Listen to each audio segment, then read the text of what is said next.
Na hii sasa ndio mzigo unaopita kwenye shida zote za wanaume, kuanzia kwenye ngiri, uje kwenye madhara ya kujichua kwa maana mishipa imekuwa dhaifu, homoni zimeshuka, inawezekana uwezo wa kuzalisha wewe hauna kabisa. Mzigo wote huu hapa unapita kote. Unga wa msamitu huu hapa. Hizi mbili zinapita kwenye chanzo kwa maana ya ngiri pamoja na tezi dume, na hii hapa inapandisha homoni kwa sana.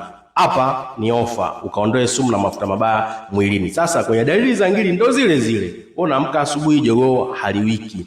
Jogoo likiwika lakini katikati tu ya show unaona linazima na hauwezi tena kuendelea.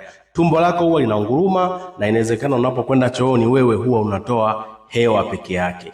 Muda mwingine kwenye korodani na chini ya kitovu kuna uvimbe au maumivu. Mzigo wote huu ilitakiwa 200,000 na zaidi. Wewe ilipia tu gharama ya ofa shilingi 150,000 mzigo wote. Kumbuka huu ni unga wa msamitu pamoja na hii dozi. Halafu wewe kama uko Mwanza unakuja hapa ofisini, ni jirani sana na kanisa Katoliki Mkolani. Mikoa mingine tuna utaratibu wa kulipia baada ya kupokea, lakini uwe makao makuu ya mkoa. Lakini utalipa kwanza gharama za usafiri, tunakutumia mzigo. Gharama ya dawa utailipa mzigo ukifika. Lakini kama una ndugu yako yuko Mwanza, mwambie aje hapa ofisini akuchukulie. Ukimwagiza mwambie tu akifika hapa aseme nimeagizwa ile dozi ya 150,000.